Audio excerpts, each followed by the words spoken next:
This is Car Talks with Nathan. Just kidding, we're on a jet. This is Jet Talks with Nathan.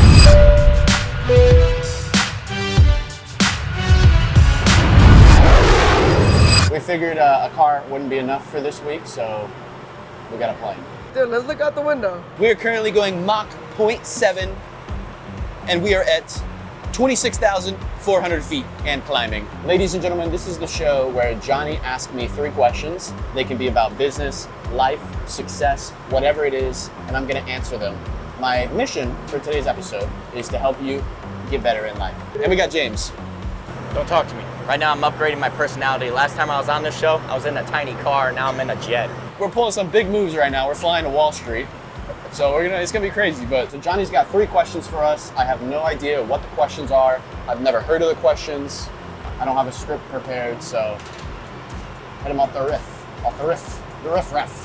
And James, What? I have questions for you too this time, specifically for you. How high off the ground do you think we are right now? Oh, you know. 29,000 feet. While we're 29,000 feet in the air, question number 1. When did you realize you had to stop thinking like a YouTuber and start thinking like a CEO? You want me to start, dude? Yeah, go I got this. This might be crazy to hear. One day, Nathan sat me down and he goes, hey, stop being an idiot. Get the foot out of your bum and become a leader. You have to show these people what they're here for. You have to coach them. You have to treat them right. You have to stop using your personality, your camera personality, and become someone new. You remember that? Yeah, I remember that. I mean, I think when I no, I'm riffing off of it. Okay, so I remember. I think the difference is, honestly, when I started hiring people, because then I had to instead of filming videos in my bedroom every day, I was now working with people in person. So I was like, okay, I need to learn some things. Like I had to learn management and leadership and just a bunch of skills. But at the end of the day, leadership, management, all these things, it's just about being a really good human and supporting the people that are on your team. Because if you think about it, we're all on the same team. Even though you have people that may work under you or above you, whatever it is, we're all trying to do the same mission. So having that mindset really helps. I mean, simple enough. I think it was when I started hiring people and working with people in person, that's when I had to start becoming more professional, I guess, because I wasn't working in my bedroom anymore. We got an office space and we were working out of an office space, and it just became more legit. Maybe the people also want to know, what was that switch like? Because there's a moment where you're like, oh, this is just YouTube, but then there's a moment like, oh, I have to. Yeah, I mean, it was a pretty big switch because I was staying up late. I was kind of doing whatever I wanted to do. I was going to the gym at 10 o'clock at night.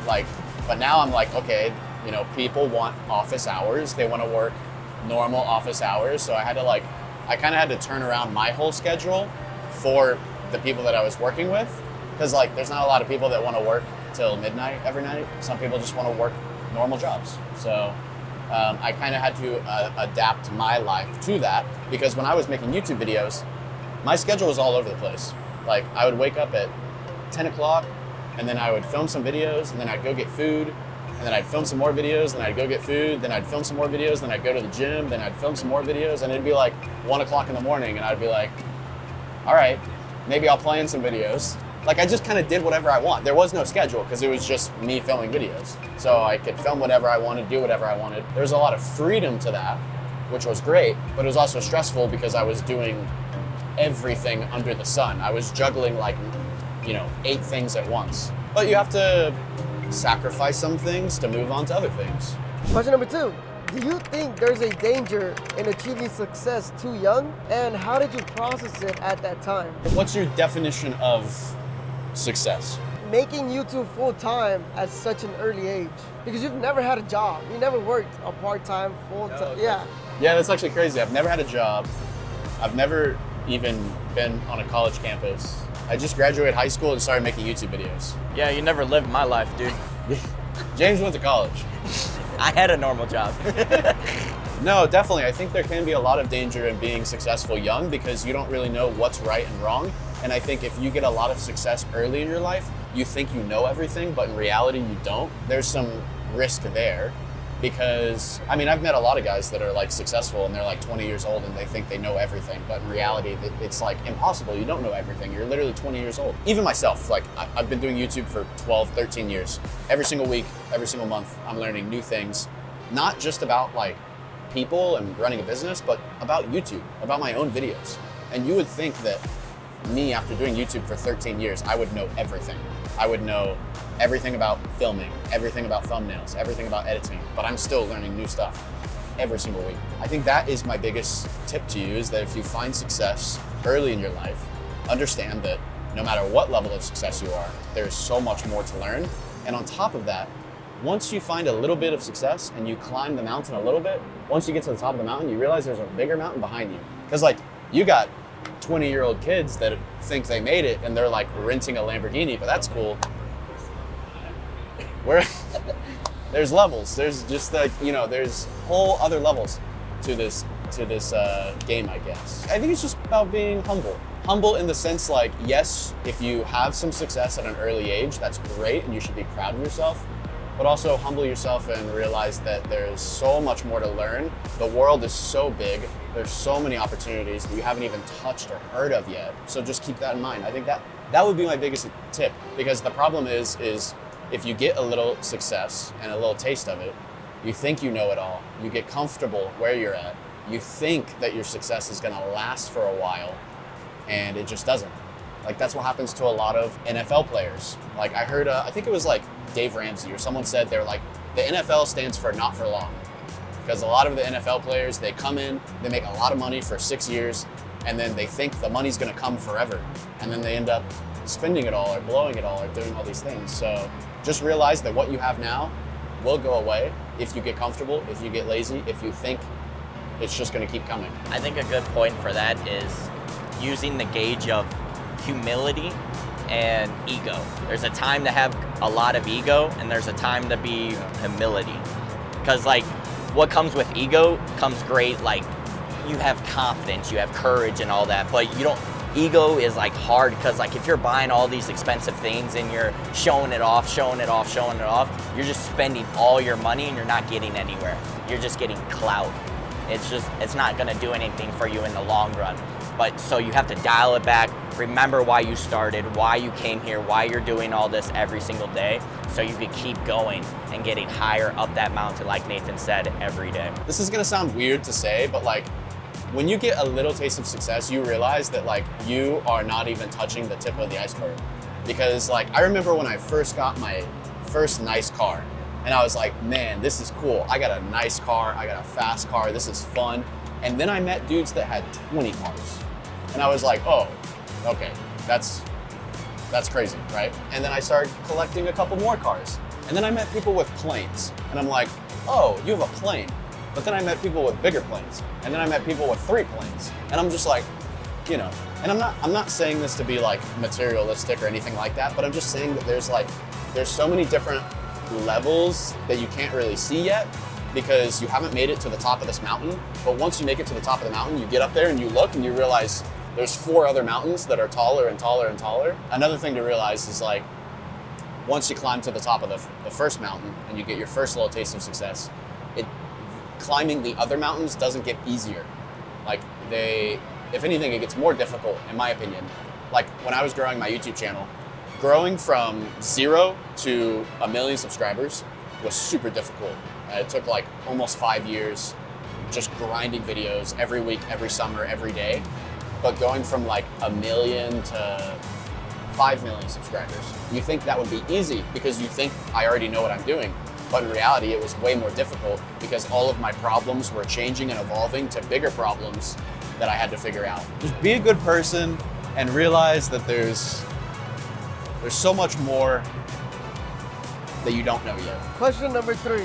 This one goes specifically for James, and you can chime in as well. All right. Don't be scared. Yeah, sit back, dog. Relax. Telling me to sit back? How do I work this thing? Woohoo! My jet! I don't know how to work it.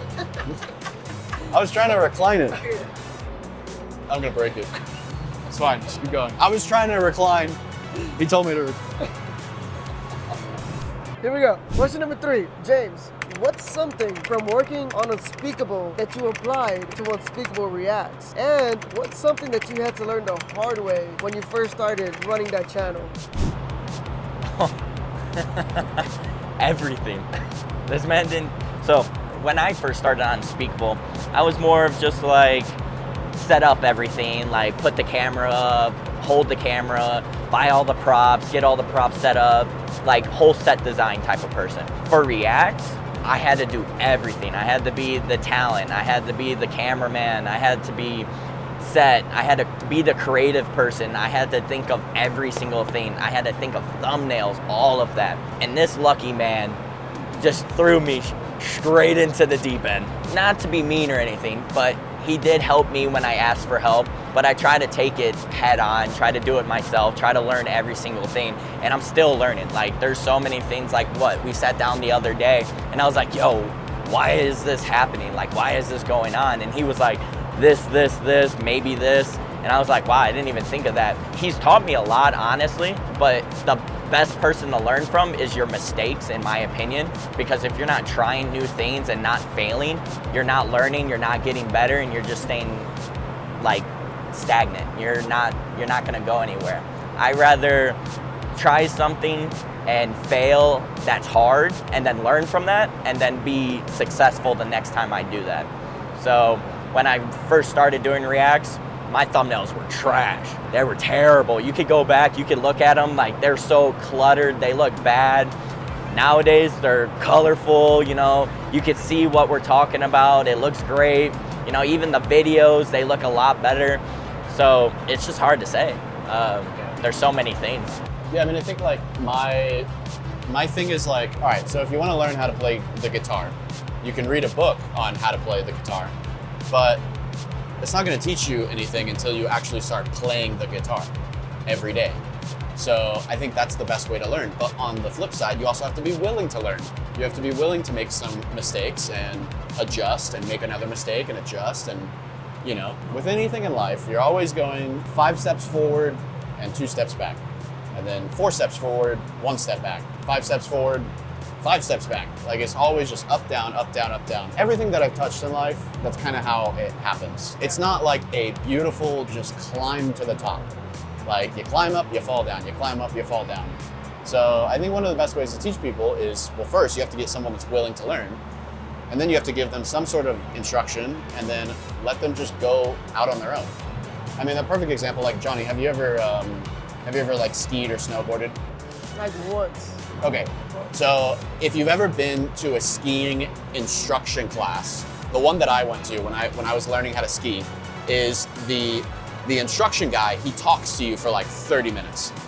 And you're listening to him for 30 minutes, but none of the stuff he's saying makes any sense. You're like, okay, that kind of makes sense, that doesn't make sense, that kind of makes sense, that doesn't make sense. But until you actually get on the hill and start skiing, that's when you start learning, right? That's when it starts clicking and you start feeling things out and you start adjusting as you like go down the hill. It's actually good both of you guys mentioned mistakes, because through YouTube or through the Unspeakable company itself, a lot of people make a lot of mistakes. But every single time, both of you guys are like, it's fine. We'll just figure it out next time. Or just remember it and just don't let it happen again. You guys are very like, it's okay. Just get better at what you're doing. And I don't think a lot of other people are like that as well. And I think that's what makes this company different than any other companies. It's like, it's the analogy of, all right, you see a stove that's hot and you touch it and you get burned and you're like, ow, that's hot. If you keep touching that stove that's hot, you're not getting anywhere. That's pretty dumb. Stop doing that. Next time, look at that and you're like, oh, that's hot, I'm not gonna touch that. Learn from that mistake and progress on. If you're not learning, you ain't going nowhere. Last question. You got 4? 4, yeah, last question, dude. Bonus question, because we're on a PJ. You got to a certain point where people don't just watch your content, but they actually resonate with it. How do you create content that people feel, not just watch? Basically, what's the secret sauce of the emotion in the video? Good question. I think the secret sauce is first understanding your audience and what kind of emotions they care about. Because if you understand what kind of emotions they care about, then you can appeal to those emotions. So the second step is figuring out how to appeal to those emotions. And I would say the third step would be being yourself in the process of appealing to those emotions. Like, don't try to like fake the emotions or anything like that. You have to just be yourself. So like, for example, my channel, like my audience is full of younger kids, you know, and stuff like that. And something that kids love is laughing. Simple enough. Kids love laughing. They love, you know, being funny, being goofy. And that's what we focus on with all of our videos. We know our audience likes comedy and laughing, so we intentionally focus on that. But at the same time, we're being ourselves. So when funny moments occur, we're kind of just documenting them rather than creating those funny moments from scratch. Because sometimes if you script something too much, it doesn't seem authentic, it doesn't seem real. We like to just dive into an experience and let's see what happens, and we're gonna try to make it funny. And some videos turn out to be absolutely hilarious, while other videos obviously don't turn out to be as funny, but maybe they have a different set of emotions, like more of a story, more of an adventure, more of a, you know, stuff like that too. So those would be my tips. Those 3 things. Figure out what your audience wants, figure out how you can appeal to it, but at the same time, be yourself in the process and don't try to fake anything. All right, guys, that was my last question. Thank you for watching. Maybe next time we'll be in a car. Who knows? But subscribe to the channel because we post videos like this every week. If you don't subscribe, I'll be depressed. While you're on a private jet. I was gonna say, you're gonna be really depressed in here. Dude, it's not all about money, okay?